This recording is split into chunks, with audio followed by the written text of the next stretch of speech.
Today we're building a huge sturdy storage shelf that's perfect for garages, workshops, and storage room, without breaking the bank and giving you something that I consider junk like the store-bought shelves. This shelf is 8 feet tall, 8 feet long, and 2 feet deep, giving you plenty of space for all your storage needs. And the best part, it costs less than $100 to build. This design is simple, strong, beginner-friendly, so even if you don't have much experience, you can build this with basic tools. I'll take you through the entire process, step by step, so you can follow along easily. And by the end of this video, you'll have a rock-solid storage shelf that you can hold just about anything. So let's grab our tools and let's get started. For this project, you'll need a few basic tools and materials.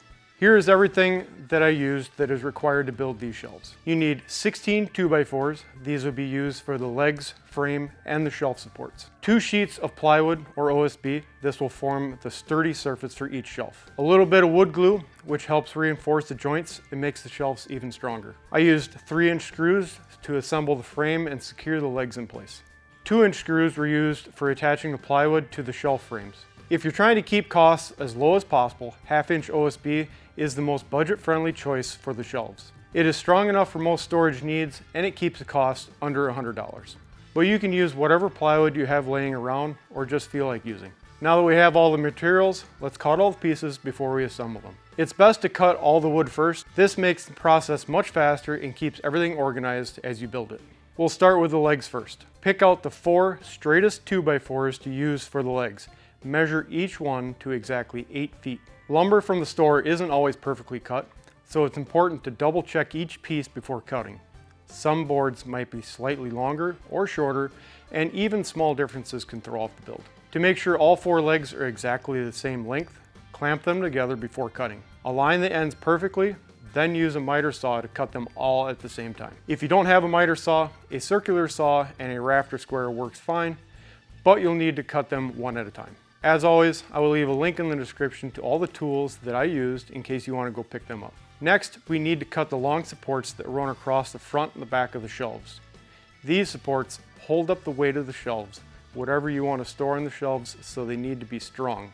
Find 8 2x4s that are already 8 feet long.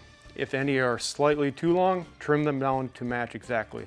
These will form the main structure of each shelf frame. Now we'll move on to cutting the cross braces, which help reinforce the shelf frames themselves. The shelves are 2 feet deep, but the front and the back supports take up some space. Each 2x4 is 1.5 inches thick, meaning the front and back pieces take up a total of 3 inches. To get the right fit, our cross braces need to be cut to 21 inches long. We need 6 of these total, 4 for each shelf. It is important that these pieces are cut pretty precise, since they help the structure square and stable. Now let's cut the plywood or OSB that will form the surface of each shelf. Take your 2 sheets of plywood or OSB and rip them down the middle.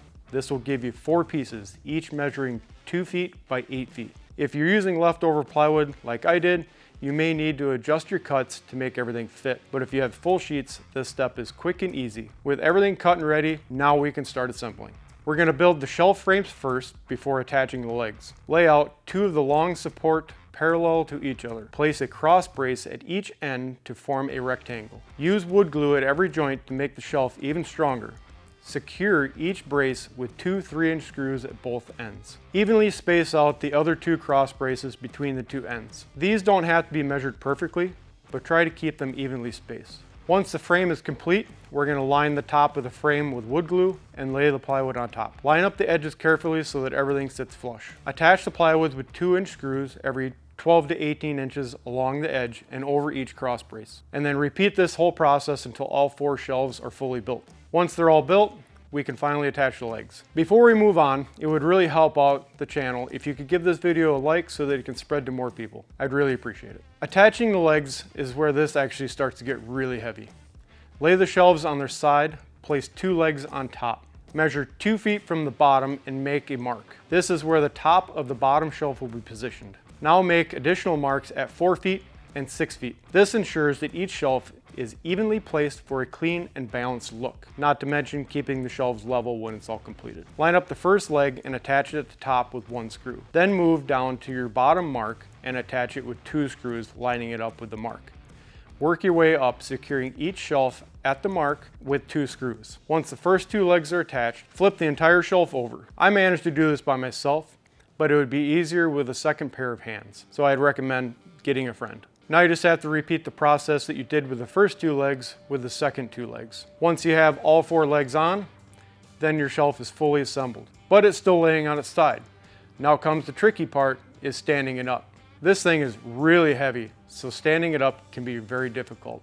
I waited until the next day when I can have my son help me. We tipped it up and created a game plan to move it into its place where it's going to live. Luckily, it was a bit shorter than my garage door rails, so we were able to just slightly lift it up and move it into place rather than moving it around the garage rails. I prefer the path of least resistance, so I take all chance to make things easiest on me as I can. By myself, this would have been extremely difficult, so I highly recommend having somebody help you out, maybe 2 people. Once the shelf is in position, it's time to secure it to the wall. Never think that it won't ever tip over. Things can happen, and if it did tip over, you don't want to be on the receiving end of this. I used cut-off 2x4s and 4.5-inch screws to anchor mine in place. This keeps it from tipping over, especially if it's in a high traffic area. Now, this thing is rock solid. Even if my kids try to climb on it, it's not going anywhere. And that's it. A big, strong, and affordable shelf for under $100, way cheaper than the store-bought shelves that you get that are absolutely crap. This would be great for your garage, workshop, organizing any space that you need it for. I hope this video helped you out. If you found it useful, hit the like button and subscribe for more projects coming up. Thanks for watching, and I'll catch you in the next one.